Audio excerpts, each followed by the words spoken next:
સાતમા ચરણનું મતદાન પૂર્ણ થઈ ગયું છે અને ત્યારબાદ એક્ઝિટ પોલના જે આંકડા સામે આવી રહ્યા છે તે આંકડા આવ્યા બાદ સટ્ટા બજારમાં બી ઘણા ફેરબદલ છે તે જોવા મળી રહ્યા છે. હવે તમને જે બતાવવા જઈ રહ્યા છે કે જે સટ્ટા બજારના જે આંકડા આવ્યા અને ત્યારબાદ જે અલગ અલગ 16 સીટો ઉપર તમામ સીટોનો શું ભાવ નક્કી કરવામાં આવ્યો છે તે જોઈએ આ અહેવાલમાં. નમસ્કાર, હું મયુર મેવાડા, આપ જોઈ રહ્યા છો નિર્ભય ન્યૂઝ.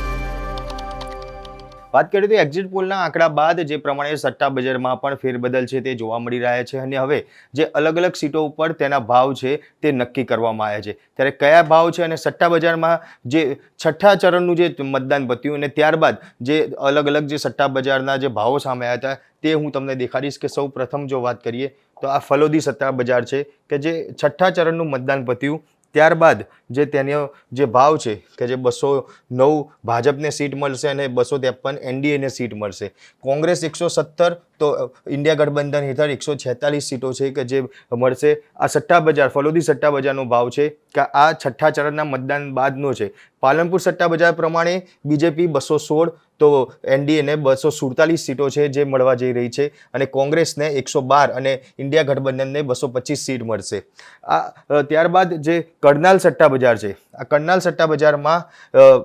ભાજપ છે જે 235 સીટ અને એનડીએને 263 સીટ મળશે, જ્યારે કોંગ્રેસને 108 અને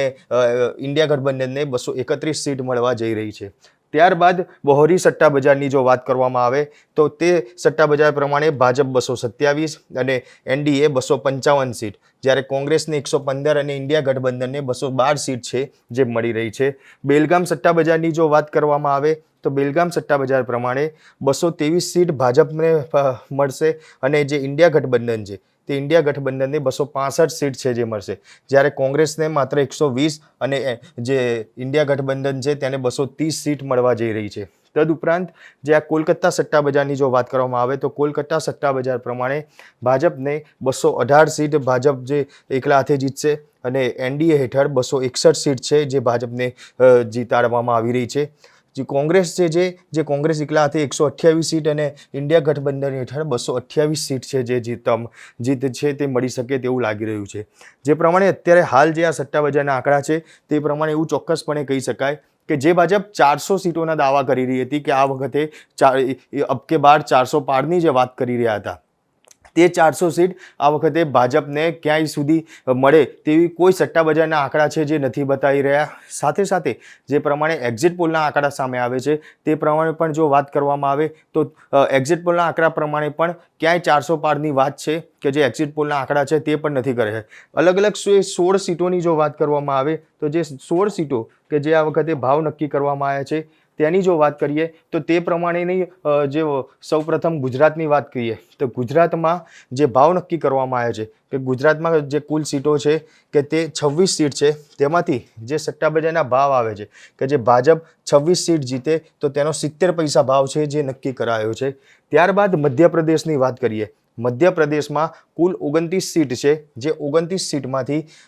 ભાજપને 28 સીટ મળે તેવી શક્યતાઓ છે તે વ્યક્ત કરવામાં આવી છે અને તેનો ભાવ ₹1 છે જે નક્કી કરાયેલો છે. ત્યારબાદની જો વાત કરીએ તો રાજસ્થાનની જે સીટો છે, કુલ 25 સીટ ઉપર રાજસ્થાન લોકસભાનું મતદાન છે જે થતું હોય છે, તેમાંથી 19 સીટ ભાજપને ફાળે જાય તેવું સટ્ટા બજાર પ્રમાણે અનુમાન છે તે લગાવવામાં આવી રહ્યું છે અને તેનો ભાવ છે કે જે ₹1 છે તે નક્કી કરવામાં આવેલો છે.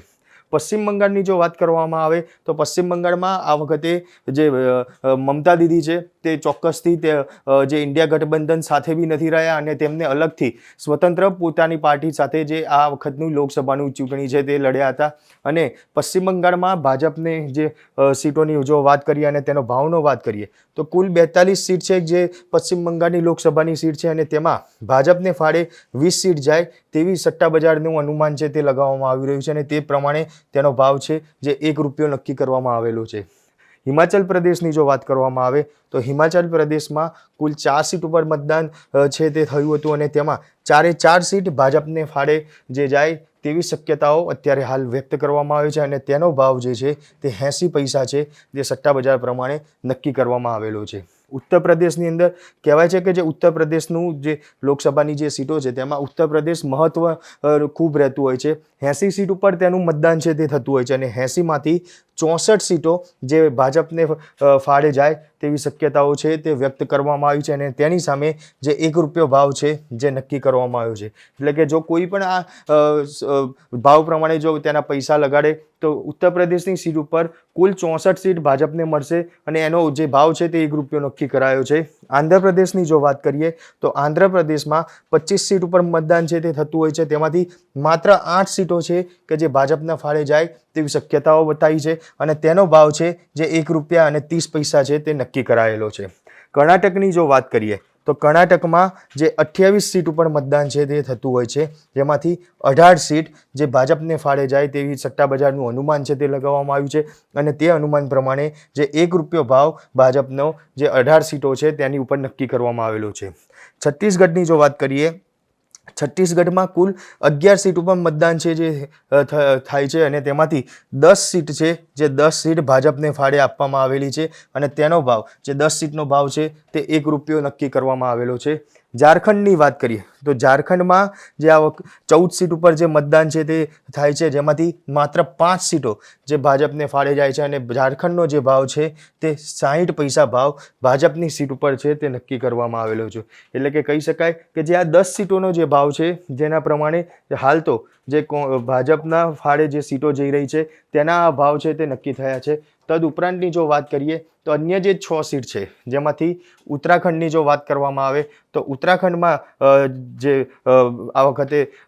જે સટ્ટા બજારનો ભાવ નક્કી થયો છે તે પ્રમાણે 5 સીટ ઉપર જે મતદાન છે થયું હતું એમાં ઉત્તરાખંડમાં 5 સીટ ભાજપને ફાળે સટ્ટા બજારના પ્રમાણે જઈ રહી છે અને તેનો ભાવ છે જે 10 પૈસા છે તે નક્કી કરાયેલો છે. તદુપરાંત દિલ્હીની વાત કરીએ, દિલ્હીમાં કુલ 7 સીટ ઉપર મતદાન છે તે થયું હતું, તેમાંથી 6 સીટ જે ભાજપના ફાળે જાય તેવું સટ્ટા બજાર માની રહ્યો છે અને દિલ્હીનો ભાવ છે કે જે ₹1 નક્કી કરાયો છે. તદુપરાંત હરિયાણાની જો વાત કરવામાં આવે તો હરિયાણામાં જે 10 સીટ ઉપર મતદાન થતું હોય છે જેમાંથી અડધી સીટ એટલે કે 5 સીટો છે કે જે ભાજપને ફાળે જાય તેવું સટ્ટા બજારનું અનુમાન છે અને તેનો ભાવ ₹1 નક્કી કરવામાં આવેલો છે. તામિલનાડુમાં કુલ વાત કરીએ તો 39 સીટ ઉપર મતદાન થયું હતું, જેમાંથી માત્ર 5 સીટ છે કે જે ભાજપને ફાળે જાય તેવું સટ્ટા બજાર માની રહ્યા છે. કારણ કે તામિલનાડુની જો વાત કરીએ તો તામિલનાડુમાં ભાજપનો વિરોધ છે તે ઘણો જોવા મળી રહ્યો છે અને એટલા માટે જ તેનો ભાવ જે છે તે ₹1 છે તે નક્કી કરવામાં આવ્યો હતો. તદુપરાંત પંજાબમાં વાત કરીએ, પંજાબમાં હાલમાં જે કહેવાય કે ત્યાં આગળ જે મુખ્યમંત્રી જે પાર્ટીના છે તે આમ આદમી પાર્ટીના છે. 13 સીટ ઉપર પંજાબમાં જે લોકસભાની ચૂંટણી છે તે થઈ હતી, જેમાંથી માત્ર 2 સીટ છે કે જે ભાજપના ફાળે જાય તેવું સટ્ટા બજારનું અનુમાન છે. કારણ કે પંજાબમાં ભાજપનો વિરોધ છે તે ઘણો જોવા મળી રહ્યો છે અને તેનો ભાવ છે જે ₹1 નક્કી કરવામાં આવેલો છે. તદુપરાંત જો છેલ્લી વાત કરીએ કે ગોવાની જે સીટ છે, ગોવાની વાત કરવામાં આવે તો ગોવામાં 2 સીટ ઉપર લોકસભાની ચૂંટણી છે તે થતી હોય છે, તેમાંથી 1 સીટ ભાજપના ફાળે જાય તેવું અનુમાન છે જે સટ્ટા બજાર લગાઈ રહ્યું છે, સટ્ટા બજારને લાગી રહ્યું છે અને તેનો ભાવ જે છે ₹1 નક્કી કરવામાં આવ્યો છે. એટલે કે જે પ્રમાણે આ ભાવ જોવા મળી રહ્યા છે એ પ્રમાણે જો ભાજપના ફાળે જો આ સીટો જાય અને કોઈએ આ પ્રમાણે આ ભાવ જે નક્કી કરવામાં આવ્યો છે એ પ્રમાણે જો પૈસા લગાડવામાં આવે તો તેને તે પ્રમાણે જો જીતે તો તે પૈસા મળતા હોય છે. પરંતુ સટ્ટા બજારનું જે અનુમાન છે તે અનુમાન પ્રમાણે ભાજપ જે 400 પારની વાતો કરી રહ્યા હતા તે 400 પાર કોઈ પણ સટ્ટા બજારના ભાવ પ્રમાણે સીટો છે તે આવે તેવી શક્યતાઓ ક્યાંય વ્યક્ત કરવામાં નથી આવતી. એક્ઝિટ પોલના આંકડા ગઈકાલથી સામે આવ્યા છે. એક્ઝિટ પોલના આંકડા પ્રમાણે બી જો વાત કરીએ તો ક્યાંય એક્ઝિટ પોલના આંકડા ભાજપને 400 પાર નથી લઈ ગઈ. એટલે કે ભાજપ જે 400 પારની મોટા પાયે જે વાતો કરી રહી હતી તે 400 પારના આંકડા ક્યાંક આ વખતે ફોકટ સાબિત થાય તેવું જ લાગી રહ્યું છે. ચોક્કસથી એનડીએની સરકાર બનશે, નરેન્દ્ર મોદી પીએમ બનશે, પરંતુ 400 પારની વાતો અને જે 5 લાખ લીડની વાત કરવામાં આવી રહી હતી તે વાતો ફોકટ સાબિત થશે તેવું સટ્ટા બજારના જે અનુમાન છે તે ઉપરથી ચોક્કસપણે કહી શકાય. ત્યારે આપ શું માની રહ્યા છો કે ખરેખર આ વખતે જે પ્રમાણે સટ્ટા બજારના ભાવ અને સટ્ટા બજારના અને એક્ઝિટ પોલના આંકડા સામે આવે છે તે પ્રમાણે ભાજપ 400 પાર જઈ શકશે? કોમેન્ટ બોક્સમાં જરૂરથી જણાવજો અને અમારી નિર્ભય ન્યૂઝ ચેનલને લાઇક, શેર અને સબસ્ક્રાઇબ કરવાનું ભૂલશો નહીં. આભાર.